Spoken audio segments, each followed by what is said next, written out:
Hello dear students, welcome to motion online. और हम लोग एक नया लेक्चर लेके आ गए हैं अपने एक बहुत ही इंपॉर्टेंट चैप्टर का, जो हम लोग कर रहे थे। क्या था वो चैप्टर बेटा? पुष्पी पादपों में लैंगिक जनन। हम बात कर रहे थे कि कैसे लैंगिक जनन होता है पुष्पी पादपों में, और हमने उसके बारे में काफ़ी कुछ बातें पढ़ लिया था। यस और नो? हमने नर युग्मक बना लिया, हमने मादा युग्मक भी बना लिया है अब तक। अब हम जो नर युग्मकोद्भिद है, मतलब जहां से नर युग्मक निकलने वाला है, वो संरचना यानी पराग कण, पराग कण से कैसे नर युग्मक बनता है वो कहानी देखने जा रहे हैं, और कैसे होता है निषेचन उसकी बात करने जा रहे हैं। आइए बिना समय गवाए बच्चे शुरू करते हैं। सबसे पहले हम पराग नलिका का विकास कैसे होगा और कैसे दोनों युग्मक एक दूसरे के साथ मिलते हैं।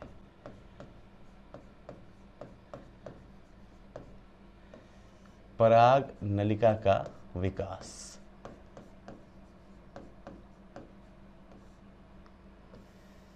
भाई स्पष्ट सी बात है बच्चे कि हम चाहते हैं कि निषेचन हो, तो इस निषेचन को होने के लिए दोनों युग्मकों का संलयन आवश्यक है। यस और नो? जब दोनों युग्मक संलयित होंगे तभी निषेचन की प्रक्रिया संपन्न होगी। तो निषेचन की प्रक्रिया को संपन्न कराने के लिए जो नर युग्मकोद्भिद था, जिसे हम लोग पराग कण बोलते हैं, उस पराग कण के अंदर से नर युग्मक का बनना जरूरी है। यस और नो? आइए देखते हैं बच्चों। अगर आप लोग याद कर पा रहे हैं तो हमने जो बनाया था, हमने बोला था कि कोई भी जब पराग कण या नर युग्मकोद्भिद होगा उसके अंदर बेसिकली दो टाइप की कोशिकाएं हैं। एक वो जिसका केंद्रक थोड़ा सा और एक वो जिसका केंद्रक बिल्कुल एक समरूपी है ना। एक केंद्रक क्या है इसका? अनियमित केंद्रक है, मतलब उसका शेप साइज स्ट्रक्चर कुछ फिक्स नहीं है, और एक बिल्कुल फिक्स सा है। यहाँ पे ये जो दिखा दिया रहे है दीवार, ये दीवार हो गई इस नर युग्मकोद्भिद पराग कोश की अंतःभित्ति। हमने पढ़ा था इसमें दो भित्तियां हैं, एक अंदर के तरफ और एक बाहर के तरफ। यस और नो बच्चे?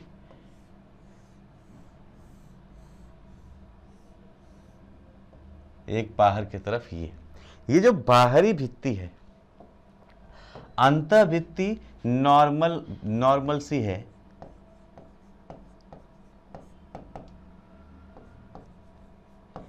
जो इसकी अंतःभित्ति है वो बिल्कुल नॉर्मल भित्ति है, जो पादप कोशिकाओं के अंदर होती है। क्योंकि पराग कण भी, जो नर युग्मकोद्भिद है पराग कण, ये भी पादप के ऊपर ही है, तो इसके ऊपर जो नर भित्ति पाई जाती है, यहाँ की अंतःभित्ति में भी सेलुलोज और हेमी सेलुलोज ही होता है।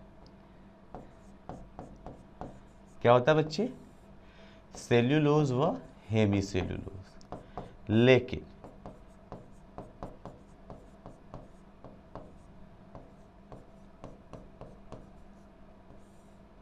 लेकिन आप लोगों को याद है कि इसकी जो बाह्य भित्ति है,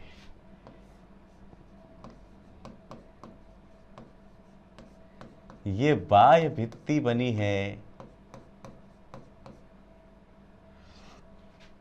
स्पोरोपोलेनिन की। यस और नो?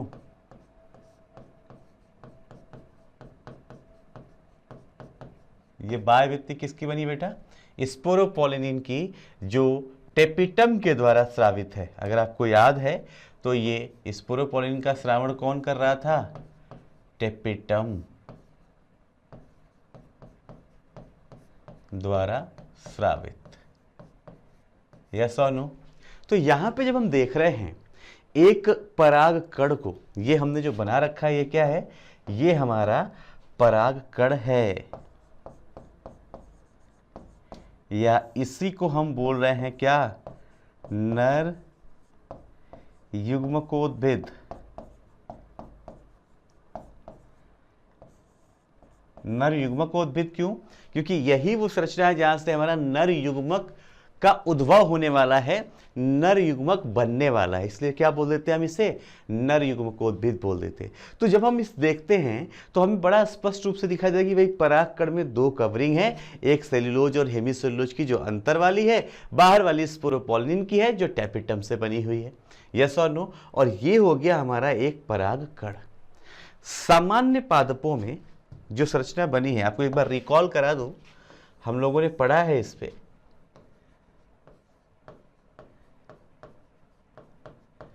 सामान्यतया 60% पादपों में, कितने, 60% पादपों में परागकण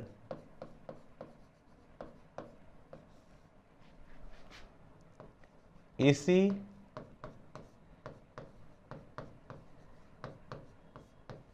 द्विकोशिकीय अवस्था में निकलता है। द्विकोशिकीय अवस्था में इसी जो यहां पे दिखाया गया है, ऐसे दो कोशिका की, अच्छा कोशिका का नाम तो लिखा नहीं, पहले बता चुके हैं, एक बार फिर से देख लेते हैं। ये जो बड़ा वाला है इसे आप बोलते हैं कायिक कोशिका।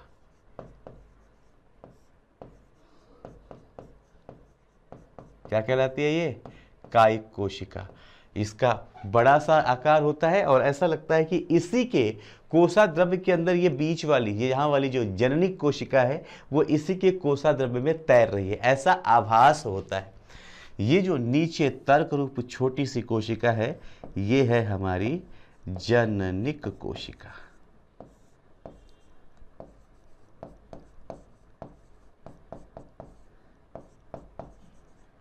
ये क्या है बच्चे, हमारी जननिक कोशिका। तो क्या बोल रहे हैं कि सामान्यतः पादपों के अंदर 60% के अंदर परागकण द्विकोशिकीय अवस्था में ही प्रक्षेपित होता है।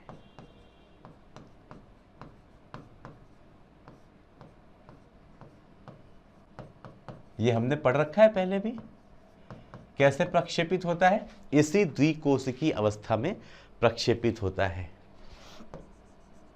शेष 40% के अंदर, शेष 40% एंजियोस्पर्मिक पादपों के अंदर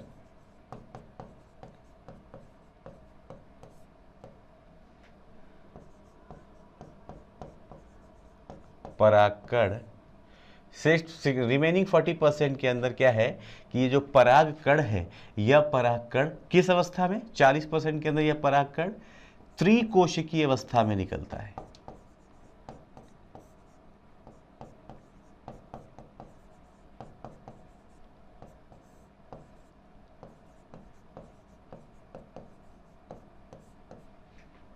त्रिकोशिकीय अवस्था में निकलता है या प्रक्षेपित होता है। यहाँ पे जो परागकणों का प्रक्षेपण होता है वो प्रक्षेपित होता है किस अवस्था में, त्रिकोशिकीय स्थितियों में, 3 सेल्स की कंडीशन में प्रक्षेपित होता है। जरा देखेंगे यहाँ पे आप,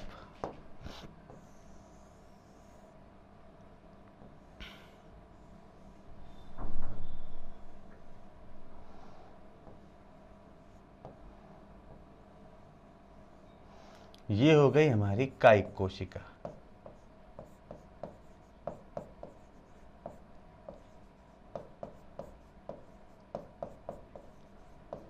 ये क्या हो गई बच्चे, हमारी कायिक कोशिका। और ये जो है यहाँ पे पहले से ही जो जननिक कोशिका है वो 2 भागों में बट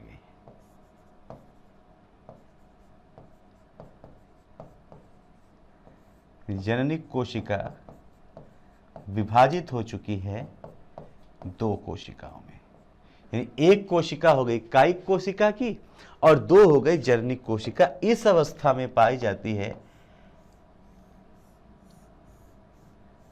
हमारे कुछ प्लांट सेल के अंदर परागकण। क्लियर है। तो परागकण 2 अवस्था में, सामान्यतः मेनली क्या 60% के अंदर तो क्या है द्विकोशिकी और रिमेनिंग 40% के अंदर त्रिकोशिकी। देखेंगे अब ये प्रक्षेपित होकर जाता है, प्रक्षेपित होकर जाता है और प्रक्षेपित होकर वो किसी वर्तिकाग्र के ऊपर आ गया।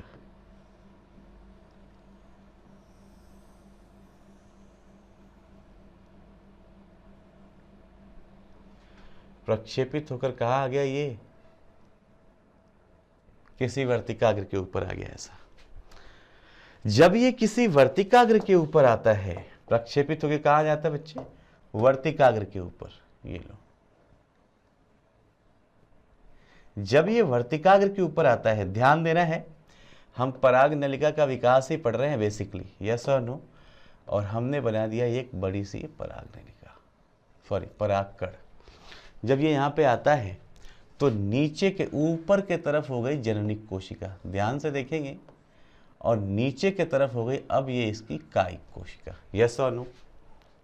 हमने पढ़ा था कि इसके ऊपर जो परतें हैं, इसके ऊपर जो बाह्य चोल है जहाँ पे स्पोरोपोलिन है, कहीं कहीं पे स्पोरोपोलिन का अभाव होता है, स्पोरोपोलिन नहीं पाया जाता है, उस जगह को हम बोलते हैं जनन छिद्र, जर्मपोर।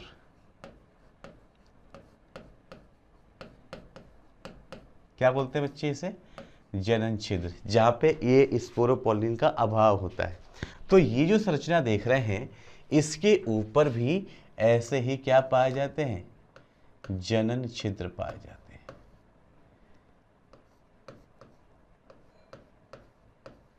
इसके ऊपर भी क्या पाए जाते हैं, जनन छिद्र, जहां से इस जनन छिद्र से आपने जो देखा है, ये कायिक कोशिका निकल के इसके अंदर पराग नलिका बनाती है। यहाँ से कौन सी कोशिका निकल के, कायिक कोशिका निकल रही है, ध्यान देना।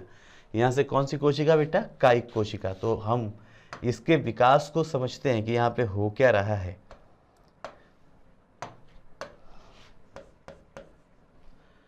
परागण के पश्चात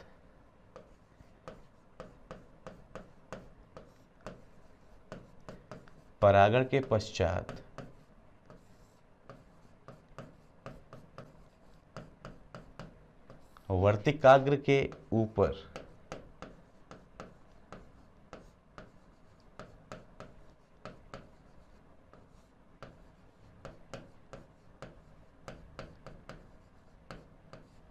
परागण के पश्चात वर्तिकाग्र के ऊपर कायिक कोशिका पराग नली का निर्माण करती है। क्या करती है, कायिक कोशिका पराग नली का निर्माण करती है। दिख गया, यहां पे पराग नली बनने के बाद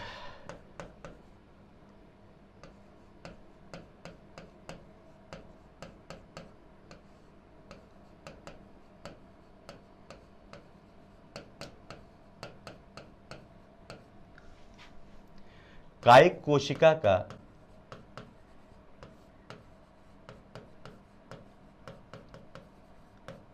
पराग नली बनने के बाद जो कायिक कोशिका का जीव द्रव्य है, का कोशा द्रव्य,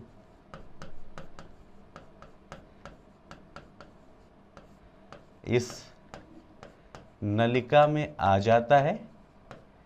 कोशा द्रव्य क्या हो जाता है, इस नलिका में आ जाता है।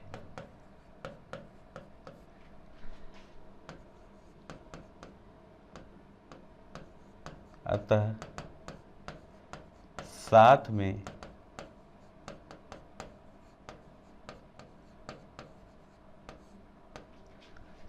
में जननिक कोशिका भी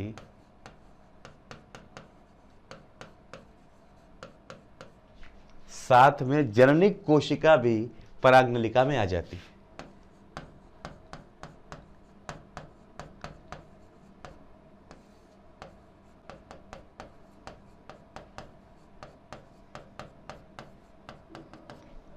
जननिक कोशिका भी क्या जाती है, पराग नलिका में।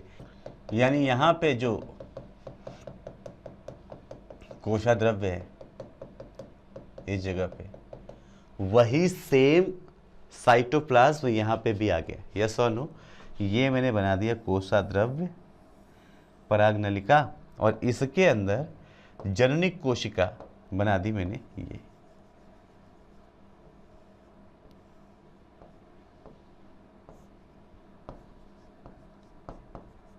ध्यान से देखना, एक बार देखोगे सीख जाओगे, फिर काम खत्म। ये क्या हो गया बेटा, जननी कोशिका। ये कहाँ आ गया, पराग नलिका के कोशाद्रव्य के अंदर। यह जननी कोशिका क्या करती है, ये अपना विभाजन कर लेती है। यहाँ पे जो पराग नलिका है, पराग नलिका तो ऐसे ही बनी हुई है और विकास कर जाएगी और बड़ी हो जाएगी, लेकिन जो जननी कोशिका है वो समसूत्री विभाजन करके, जननी कोशिका में क्या हो जाता है, समसूत्री विभाजन।